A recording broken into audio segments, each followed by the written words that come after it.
आपका स्वागत है पर्यावरण की इस क्लास में। मैं हर्षाद अली। पर्यावरण के अंतर्गत आज हम डिस्कस करेंगे एक नए टॉपिक को जिसका नाम है खाद्य श्रृंखला यानी फूड चेन, और इसी टॉपिक को हम जानते हैं खाद्य जाल या फूड वेब के नाम से। आइए शुरुआत करते हैं। सबसे पहले यदि हम बात करें कि खाद्य श्रृंखला या फूड चेन का क्या अर्थ होता है, इस टॉपिक को बड़े ही सरल भाषा में हम लोग समझेंगे और इसके प्रश्नों पर भी हम अभ्यास करेंगे। देखिए, हमने देखा पर्यावरण के अंतर्गत इस पृथ्वी पर कई सारे पारितंत्र पाए जाते हैं। जलीय पारितंत्र अलग होते हैं, यानी जल में पाए जाने वाला जो जीवन है, और उस जीवन के अंतर्गत उन जीवों और निर्जीवों के बीच का जो अंतर संबंध अंतर क्रियाएं हैं वो जलीय पारितंत्र में है। स्थलीय पारितंत्र में वन पारितंत्र है, इसके अलावा टुंड्रा पारितंत्र है। ठीक है, ये सब किस में आते हैं? स्थलीय पारितंत्र में। अगर हम एक पारितंत्र का एग्जाम्पल ले लें, वन पारितंत्र, आपके सामने यहां पर हमने एक एग्जाम्पल लिया है वन पारितंत्र का। ठीक है, यहां पर हम वन पारितंत्र या फॉरेस्ट इकोसिस्टम को आपके सामने यहां ले रहे हैं। फॉरेस्ट इकोसिस्टम का क्या मतलब होगा? ऐसा तंत्र जिसमें वन और उसमें पाए जाने वाले जीव और उनके साथ निर्जीवों की जो क्रियाएं होती हैं उसको कहते हैं। एक जंगल में, वन में जब आप जाएंगे तो वन में सबसे पहले आपको जो नजर आएंगे जंगल में, तो जंगल में आप देखेंगे, जंगल में आपको प्लांट्स ही प्लांट नजर आएंगे। ये एक जंगल की भूमि है और इस भूमि पर सपोज करिए, इस भूमि पर सपोज करिए ये एक प्लांट है। ठीक है, ये प्लांट है, ये क्या है? एक प्लांट है। इस प्लांट को आप जानते हैं, ये जो प्लांट है, इस प्लांट को अपने भोजन के लिए किस चीज की आवश्यकता है? या प्लांट जो भोजन का निर्माण करते हैं वो प्लांट अपने भोजन का निर्माण करते हैं सूर्य के प्रकाश की उपस्थिति में, जिसको हम बोलते हैं प्रकाश संश्लेषण। पौधों के भोजन बनाने की क्रिया को बोलते हैं प्रकाश संश्लेषण, फोटोसिंथेसिस। जब ये सनलाइट इस प्लांट पर गिरी तो इस सनलाइट की प्रेजेंस में इस प्लांट ने फोटोसिंथेसिस की क्रिया की, प्रकाश संश्लेषण की क्रिया की। प्रकाश संश्लेषण की क्रिया करने के बाद में इसने अपने लिए भोजन तैयार किया। ठीक, और इसके अलावा इसने फल या सब्जी आदि का, अगर ये प्लांट है तो उसने फल या सब्जी आदि का उत्पादन किया। तो इसलिए वन पारितंत्र में या मैक्सिमम जितने भी पारितंत्र होते हैं उसमें जो हरे पौधे होते हैं, हरे पौधे जो होते हैं वो एक तरीके से क्या होते हैं? हरे पौधे होते हैं उत्पादक। हरे पौधे एक तरह क्या होते हैं? इनको कहा जाता है उत्पादक। पहली बात, उत्पादक किन्हें कहते हैं? क्योंकि ये अपने भोजन का स्वयं निर्माण करते हैं। ठीक, दूसरा, अन्य जीवों के लिए भी ये फल और सब्जी उत्पाद के रूप में प्रोड्यूस करते हैं और ये ऑक्सीजन भी रिलीज करते हैं। ठीक है भाई, ये प्लांट है। एक प्लांट लिया हमने इस जंगल का। अब इस जंगल में तो हजारों लाखों प्लांट्स हो सकते हैं, छोटी मोटी घासें हो सकती हैं। जब इतना बड़ा जंगल है तो इस जंगल में इन प्लांट्स को खाने वाले भी कुछ जीव जरूर होंगे। सपोज करिए इस प्लांट को खाने वाला एक जीव आया, इस प्लांट को खाने वाला कोई एक जीव था। ठीक है, इस जीव को आप कह लीजिए हिरन मान लीजिए, या एक कुछ भी आप मान सकते हैं। एक शाकाहारी जीव आया। ठीक है, शाकाहारी जीव आया, मान लीजिए हिरन आया। ठीक है, ये हिरन है और इस हिरन ने क्या किया भाई? हिरन तो शाकाहारी होता है। हिरन ने आकर के इस पेड़ की पत्तियों को खाया। तो एक तरीके से क्या हुआ? ये पत्तियां जब इसने खाई तो एक तरीके से इस शाकाहारी जीव हिरन ने क्या किया? भोजन ग्रहण किया। इस हिरन ने भोजन को ग्रहण किससे किया? इस हिरन ने भोजन को ग्रहण किया किससे किया? इस प्लांट से। ठीक है, हिरन क्या है? यहां पर एक शाकाहारी जीव है, यहां पर एक शाकाहारी जीव है। ठीक है, शाकाहारी जीव है, इसने इसको ग्रहण कर लिया।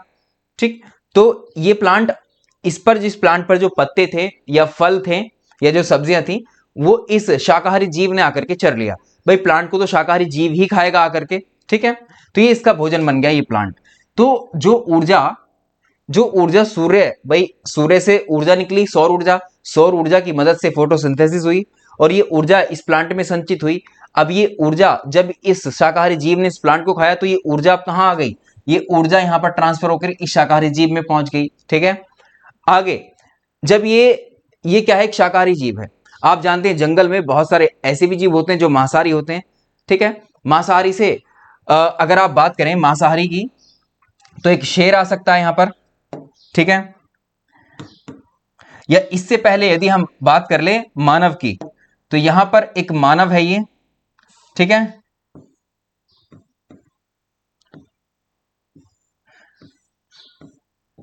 ये एक मानव है, ठीक।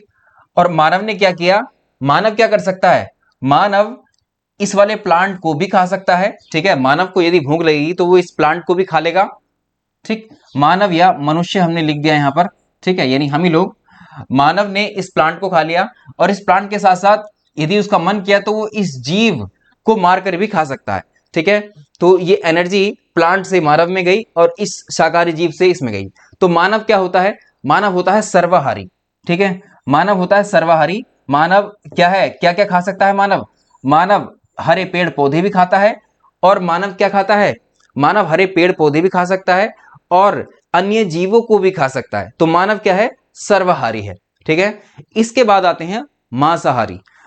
इसके बाद ऐसे जीव भी होंगे जंगल में जो केवल और केवल मांस का ही सेवन करते हैं, और ऐसे जीव आप जानते हैं कौन से होंगे, शेर का एग्जाम्पल ले लीजिए, ठीक है।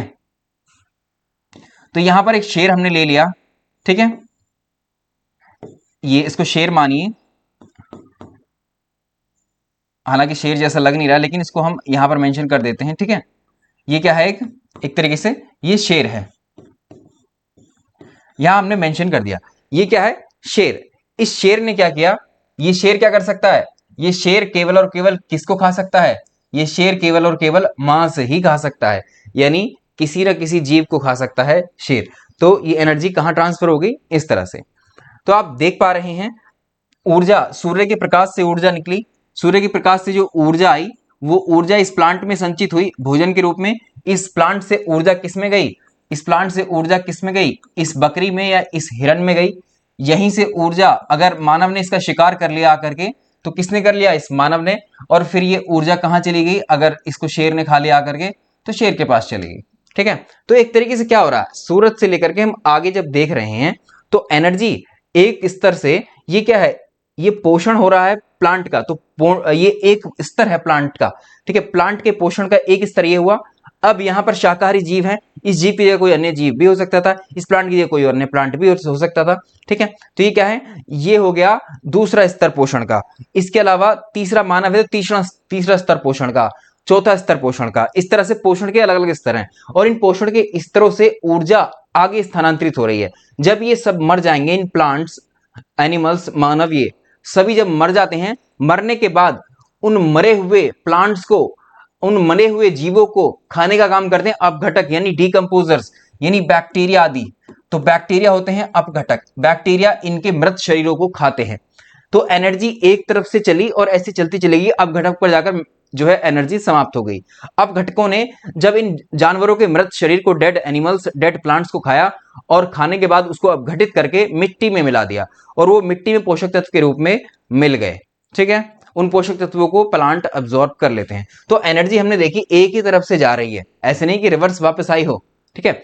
एनर्जी का फ्लो एक तरफ से हो रहा है। तो जब कभी भी किसी पारितंत्र के अंदर ऊर्जा का प्रवाह एक स्तर से दूसरे स्तर की तरफ होता है, या एक जीव से दूसरी जीव की ओर ऊर्जा का प्रवाह एक रेखा में होता है, इसको हम बोलते हैं खाद्य श्रृंखला, फूड चेन। सिंपल सा टॉपिक है ये, या सिंपल सा इसकी परिभाषा आप यहां देख सकते हैं, ठीक है। यहां देखिए, इस सूर्य से ऊर्जा कहां पर आई, इस सूर्य से ऊर्जा आई कहां पर, इस प्लांट में, और इस प्लांट से ऊर्जा कहां गई, इस हिरन में, इस हिरन से ऊर्जा कहां गई, इस शेर में। तो ये क्या है, हिरन शाकाहारी है, शेर मांसाहारी है, पादप उत्पादक है। अब देखो इस पूरे सिस्टम में आप ये समझो, इस पूरे सिस्टम में जो प्लांट हैं, इन प्लांटों को हमने क्या क्या कहा, इनके नाम याद रखिएगा, ये आते हैं प्रश्न, ये कहलाते हैं प्रोड्यूसर, ठीक है, ये कहलाते हैं प्रोड्यूसर या उत्पादक, या इन्हीं को नाम दिया जाता है प्राथमिक उत्पादक, या सिंपली उत्पादक पूछेगा, ठीक है। किसी भी इकोसिस्टम में उत्पादक कौन होते हैं, ग्रीन प्लांट्स होते हैं, हरे पौधे होते हैं या पादप होते हैं। तो ये प्राथमिक उत्पादक होते हैं, प्राइमरी प्रोड्यूसर होते हैं, ठीक है। आगे आगे जो भी जीव अपने भोजन के लिए अन्य जीवों पर निर्भर रहता है वो कहता है कंज्यूमर या उपभोक्ता। तो यहां पर और यहां पर अगर बीच में मानव भी है, मानव हमने पिछले उस स्लाइड पर मानव को बीच में लिया था, हमने यहां पर फिर से लिख दिया। तो मानव है, चाहे हिरन है, चाहे शेर है चाहे अन्य जीव है, जो ऐसे जीव जो अपने भोजन के लिए अन्य जीवों पर निर्भर रहते हैं वे कहलाते हैं उपभोक्ता। वे कहलाते हैं उपभोक्ता यानी कंज्यूमर। तो ये सारे क्या हैं? कंज्यूमर। अब कंज्यूमर में अलग अलग प्रकार हैं। कंज्यूमर में ये शाकाहारी है, ठीक है, तो इसको कहेंगे प्राथमिक उपभोक्ता। ठीक है, सबसे पहले जो शाकाहारी जीवों को खाएगा, शाकाहारी जीव क्या? प्लांट्स को खाने वाला, तो ये प्राथमिक उपभोक्ता है, ये प्राथमिक उत्पादक था। ठीक है, प्राथमिक उपभोक्ता, प्राथमिक उपभोक्ता। इसके बाद शेर आया। शेर की यदि हम बात करेंगे या उससे पहले यदि हम मानव की बात कर रहे थे, तो मानव इसको भी खा सकता है, इसको भी खा सकता है। तो याद रखिएगा मानव सर्वाहारी है, तो मानव को प्राथमिक उपभोक्ता भी कह सकते हैं हम और द्वितीयक उपभोक्ता भी कह सकते हैं। ठीक है, इसके अलावा आया शेर। शेर क्या है? अब देखिए मांसाहारी है, तो ये इस हिरन को भी खा सकता है, हिरन को ही खाएगा, ये केवल मांस ही खाएगा, अन्य जीव को ही खाएगा, तो ये होता है द्वितीयक उपभोक्ता। ठीक है, द्वितीयक उपभोक्ता, ये होते हैं द्वितीयक उपभोक्ता। अब शेर के बाद शेर को कौन खा सकता है? शेर को कोई नहीं खा सकता है। ठीक है, शेर के बाद शेर को कोई नहीं खा सकता है, शेर के मरने के बाद खाएंगे, वो भी अपघटक। ठीक है, तो वो यहां पर नहीं आएगा। तो प्राथमिक उपभोक्ता, द्वितीयक उपभोक्ता, इस वाली फूड चेन में, ये वाली जो फूड चेन नजर आ रही है इसमें तो इतने ही लोग होंगे। बीच में सर्वाहारी के रूप में अगर मानव आता है तो प्राथमिक और द्वितीयक दोनों में रख सकते हैं इसको। ठीक है, तो इनके नाम आपको समझ में आ गए। और इस प्राथमिक उपभोक्ता को हम क्या बोलते हैं? इसको द्वितीयक उत्पादक भी बोलते हैं, इसको द्वितीयक उत्पादक, दूसरा प्रोड्यूसर, द्वितीयक उत्पादक भी इसको कह देते हैं, क्योंकि प्राथमिक उत्पादक तो ये हो गया। ठीक है, अब देखिए इस पर देखो प्रश्न कैसे आया, ये समझने वाला था पूरा कॉन्सेप्ट जो था।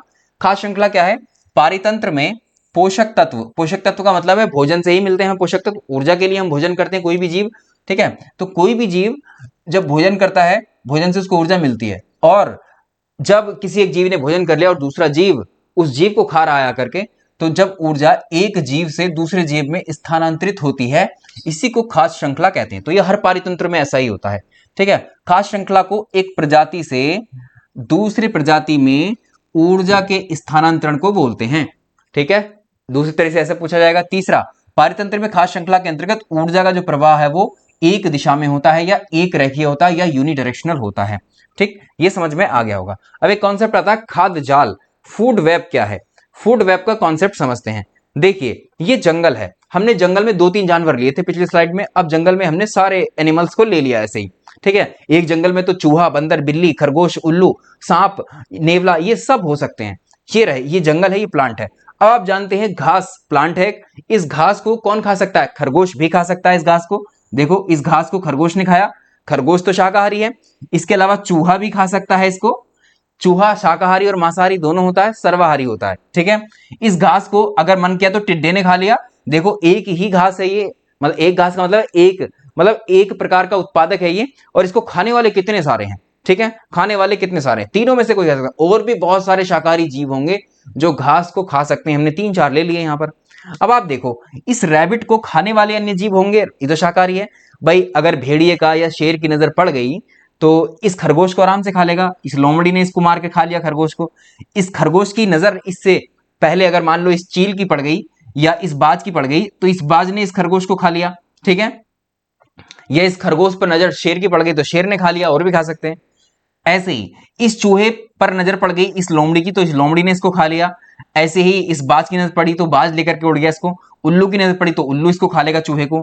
ऐसे ही इस टिड्डे को मेंढक की नजर पड़ी है, मेंढक के संपर्क में आया तो पहले इसने खा लिया। अगर मेंढक से बच गया तो एक चिड़िया खा लेगी इसको, टिड्डे को। इस चिड़िया को ये सांप निकल सकता है, इस मेंढक को ये सांप निकल सकता है, इस मेंढक को ये उल्लू भी खा सकता है, और इस सांप को ये बाज भी खा सकता है।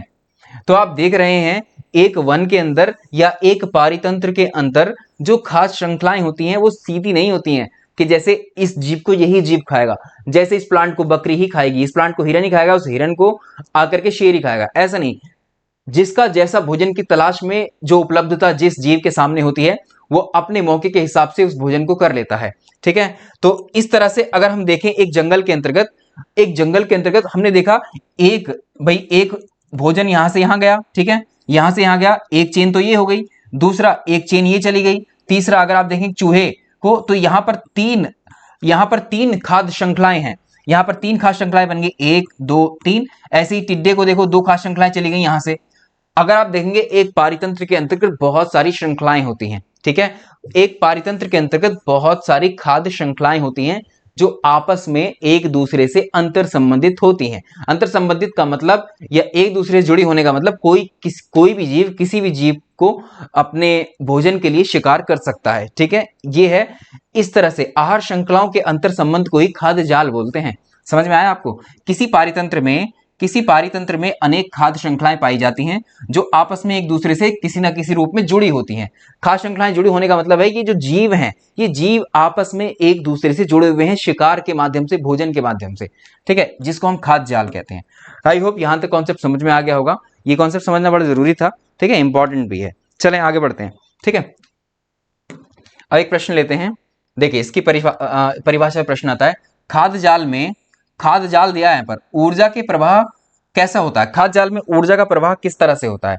तो हमने देखा है कि एक दिशा में ही होता है, एक रेखा में ही होता है, एकल, यूनिडायरेक्शनल इसको बोलते हैं, ठीक है। कर लोगे? देखो प्रश्न किस तरह से पूछा जाता है इसमें, कोई बात नहीं। आगे प्रश्न देखो, एक साथ जुड़ी हुई और परस्पर निर्भर खाद्य श्रृंखलाओं की प्रणाली को क्या कहते हैं? सारी खाद्य श्रृंखलाएं आपस में जुड़ी होती हैं तो उसको खाद्य श्रृंखला को क्या बोलते हैं? जो जुड़ी होती है इनको खाद्य जाल बोलते हैं। देखो ऑप्शन बहुत सारे एक जैसे हैं, वो ध्यान रखना, खाद्य जाल होगा।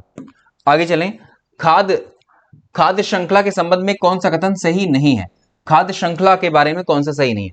खाद्य श्रृंखला का प्रत्येक घटक पोषी स्तर बनता है। बिल्कुल, अगर उत्पादक है तो वो अपना उसका एक स्तर है, ठीक है। ऐसे ही अगर बकरी है तो उसका अपना पोषक स्तर है, यानी एक अलग अलग पोषक स्तर पर उपस्थित होते हैं, ठीक है। ये तो ठीक है। हमें विभिन्न खाद्य श्रृंखलाओं के बीच के अंतर संबंध को खाद्य जाल कहते हैं। बिल्कुल ठीक बात है।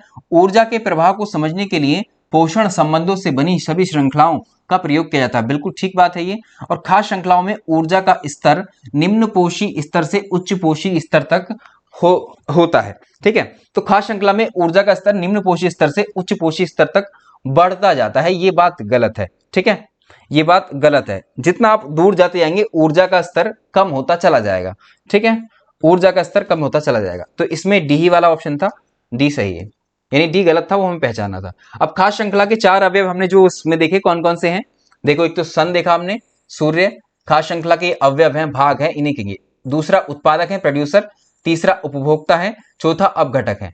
अगर मैं बात करूं सूर्य की, तो सूर्य पर जितनी भी, अगर आप देखेंगे जितने भी पारितंत्र है पृथ्वी के ऊपर, उन सब को चलाने का, संचालन का कार्य एक ही ऊर्जा कर रही है, वो भी सूर्य की ऊर्जा, सौर ऊर्जा, सोलर एनर्जी, सूर्य का प्रकाश, ठीक है। सूर्य के प्रकाश से ही इस पृथ्वी पर जितने भी पारितंत्र हैं या पृथ्वी स्वयं जो एक तरीके से उस पर जीवन है, हम लोग हैं, वो सब सूर्य के प्रकाश पर निर्भर हैं। तो ultimately ultimate source of energy कौन है हमारे इस ग्रह पर? सौरमंडल में सूर्य है।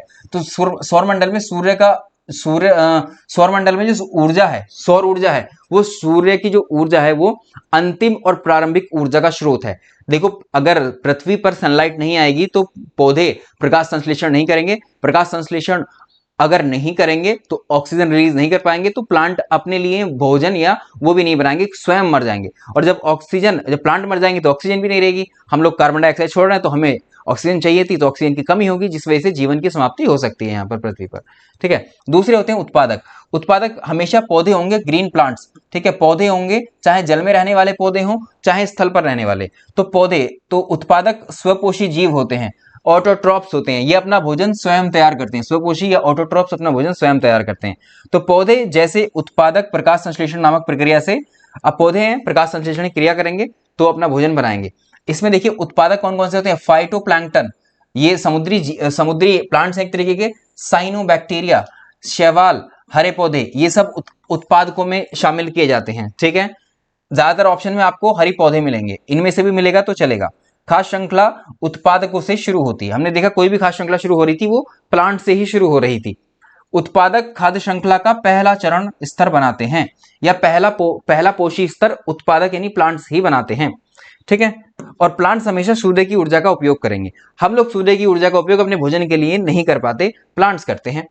अब देखो उपभोक्ता क्या है? उपभोक्ता वे जीव हैं जो अपने भोजन और पोषक तत्वों की आवश्यकता के लिए पौधों या अन्य जीवों पर निर्भर होते हैं। यानी उपभोक्ता वे होंगे जो अपना भोजन अन्य जीवों से प्राप्त करेंगे या प्लांट से प्राप्त करेंगे उनको मार करके। तो विभिन्न श्रेणियों में बांटा है इनको, शाकाहारी, मांसाहारी और सर्वाहारी।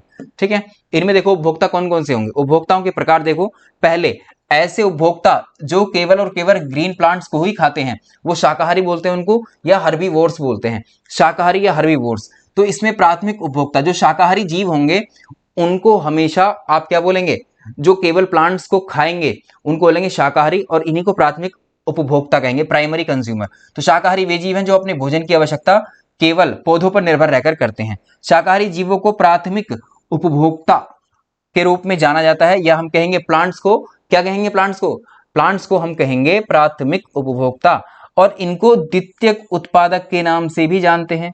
द्वितीयक उत्पादक, प्राथमिक उत्पादक क्या थे, प्लांट्स। ठीक है, तो वे खाद्य श्रृंखला में दूसरे पोषण स्तर पर आते हैं ये, जिसमें कैटरपिलर हैं, कीड़े हैं, टिड्डे हैं, दीमक हैं, अन्य बर्ड्स वगैरह आ जाएंगे। ठीक है, हर्बीवोर्स दैट ईट प्लांट्स, देखो ये सब क्या है, काव है, हिरन है, बत्तख है, ये सब। आगे देखें, खाद्य श्रृंखला में द्वितीयक उत्पादक कौन से होते हैं। देखो ये प्रश्न पूछा गया, द्वितीयक उत्पादक होते हैं शाकाहारी। ठीक है, द्वितीयक उत्पादक होते हैं शाकाहारी, उत्पादक पूछा है द्वितीयक वाला। अब देखो द्वितीयक, अब जो है खाद्य श्रृंखला में जो मांसाहारी होते हैं उनको कार्निवोर्स बोलते हैं, और ये सेकेंडरी कंज्यूमर कहलाते हैं। वे जीव जो दूसरे जीवों को खाते हैं केवल, ठीक है, दूसरे जीवों को खाएंगे। तो मांसाहारी या तो शाकाहारी को खाएगा या अन्य छोटे जानवरों को खाते हैं, इसलिए उन्हें द्वितीयक उपभोक्ता बोलते हैं। शेर, बाघ, भेड़िया आदि हो जाएंगे इसमें। अब एक आता है सर्वाहारी, ओमनिवोर्स, जिसमें मानव है, चूहा है। ठीक है, तो ये देखिए, तो वे जीव जो पौधों के साथ साथ जानवरों का भी भोजन करते हैं, वे सर्वाहारी कहलाते हैं, जिसमें मानव भी आता है। तो वे आमतौर पर खाद्य श्रृंखला में द्वितीयक पोषी स्तर पर रहते हैं। इसमें याद रखिएगा, आमतौर पर सेकेंडरी लेवल पर रहते हैं। जैसे मनुष्य हैं, कुत्ते, भालू आदि, ये सर्वाहारी होते हैं। इनके अलावा और भी होते हैं। तो सर्वाहारी जो पौधे और अन्य जानवरों दोनों भोजन पर निर्भर करते हैं, तो ये प्राथमिक एज वेल एज प्राथमिक और द्वितीयक दोनों उपभोक्ता के रूप में इनको माना जा सकता है। क्लियर हुआ। तो एक प्रश्न पूछा गया इसी के ऊपर कि एक खाद्य श्रृंखला में मनुष्य क्या है। एक खाद्य श्रृंखला में मनुष्य निर्माता है, नहीं, यानी प्रोड्यूसर, प्राथमिक है, नहीं, द्वितीयक है, नहीं, ये दोनों की तरह आता है। ठीक है, प्राथमिक और माध्यमिक उपभोक्ता, प्राथमिक या द्वितीयक उपभोक्ता इसको कह सकते हैं। अपघटक क्या होते हैं, देखिए, अपघटक ऐसे जीव हैं जो मृत या अवशिष्ट पदार्थों से ऊर्जा प्राप्त करते हैं। यदि कोई प्लांट अगर मर गया, कोई जीव अगर मर गया, उसको मरे हुए को खाते हैं ये। ठीक है, जैसे अब इसमें कंपोजर में दो ही याद रखना आप, एक तो होता है कवक, ठीक है, फंजाई, और दूसरे होते हैं बैक्टीरिया। ठीक है, बैक्टीरिया और फंगस ये दो ही होते हैं अपघटक। इसमें विषाणु या विषाणु को हम कहते हैं इंग्लिश में वायरस, वायरस को इसमें शामिल नहीं किया जाता है, वायरस को इसमें शामिल नहीं किया जाता है। ठीक है, चलिए अब बात करते हैं लिंडेमैन का 10% का नियम। इसका मतलब क्या है, जो हमने देखा कि ऊर्जा एक स्तर से दूसरे स्तर को ट्रांसफर हो रही थी, वो क्या जितनी ऊर्जा प्लांट ने सूर्य के प्रकाश में अपनी ऊर्जा संचित की, वो सारी ऊर्जा उस बकरी या हिरन ने जो उस पौधे को खाया था सारी ऊर्जा चली गई? नहीं, सारी ऊर्जा कभी भी ट्रांसफर नहीं होती है। ऊर्जा केवल 10% ट्रांसफर होती है एक स्तर से दूसरे स्तर पर। जैसे मान लो यहां पर ये घास है, बहुत सारी घास है, मान लो 1000 किलोग्राम इस घास का मास है, द्रव्यमान है। इस घास को खाने वाला ये खरगोश है, और ये मान लीजिए कोई हिरन है या कोई शाकाहारी जीव है। जब ये इस घास को खाएगा तो ये 1000 किलो घास में से केवल जो ऊर्जा ट्रांसफर होगी वो कितनी होगी? इसकी 10%, 1000 का 10%, इसमें से एक जीरो कम हो जाएगा, यानी 100 किलो ऊर्जा ट्रांसफर होगी। अगले स्तर में जब ये लोमड़ी इस इस हिरन को और इस खरगोश को खाएगा तो इसे केवल 10% ऊर्जा ट्रांसफर होगी, यानी 100 का 10%, 10 किलो ऊर्जा जो है ट्रांसफर होगी। ऐसे ही जो शेर है, इस शेर को भी 10% ऊर्जा ट्रांसफर होगी एक पोषण स्तर से दूसरे पोषण स्तर तक। ठीक है, तो 1942 में एक कॉन्सेप्ट दिया गया था, लिंडेमैन नाम के एक पर्यावरणविद थे, इनके द्वारा। इन्होंने कहा कि 10% लॉ के अकॉर्डिंग कि एक खाद्य श्रृंखला में ऊर्जा का स्थानांतरण एक पोषण स्तर से दूसरे पोषण स्तर तक होता है, केवल 10% ऊर्जा ही स्थानांतरित होती है, बाकी 90% जो ऊर्जा है उसकी होती है लॉस, हानि होती है। कैसे कैसे? अंतःग्रहण में, उसको भोजन करने में, शरीर की अन्य क्रियाओं को करने में वो सारा इस्तेमाल कर लेता है। श्वसन, शरीर की गर्मी आदि के रखरखाव, अन्य गतिविधियों में वो जानवर उसको समाप्त कर लेता है। ठीक है, तो 10% लॉ आपको समझ में आया। ये पोषण स्तर से संबंधित है, खाद्य जाल से संबंधित कॉन्सेप्ट है। इसमें एक सवाल करो, एक पारिस्थितिकी तंत्र में ऊर्जा प्रवाह लिंडेमैन के निम्नलिखित नियम में से कौन से नियम के अनुसार चलता है? तो लिंडेमैन का 10% का नियम, 10% लॉ ही इसका नाम है, लिंडेमैन का। ठीक है, दूसरा देखो, रेमंड एंड लिंडेमैन ने 1942 में क्या करने के लिए ये लोग जाने जाते हैं? इन्होंने क्या किया था, पारिस्थितिकी में ट्रॉफिक डायनामिक्स अवधारणा को दिया था। ठीक है, कभी ये प्रश्न भी पूछ दे आपको। आगे चलते हैं। पारितंत्र में 10% ऊर्जा नियम किसके द्वारा प्रतिपादित किया गया था? तो ये लिंडेमैन थे। अब देखो, इसमें कितने प्रतिशत को खाद्य श्रृंखला के प्रत्येक चरण में मौजूद कार्बनिक पदार्थ की मात्रा के औसत मूल्य के रूप में लिया जाता है उपभोक्ता के अगले स्तर तक जो पहुंचता है? 10% ही पहुंचता है। ठीक है, 10% ही पहुंचता है, 10% ही पहुंचता है। ठीक है, तो ये हो गया हमारा फूड चेन या फूड वेब टॉपिक। ठीक है, चलिए इस सेशन में इतना ही रखेंगे, बाकी मुलाकात अगली क्लास में होगी। Thank you so much.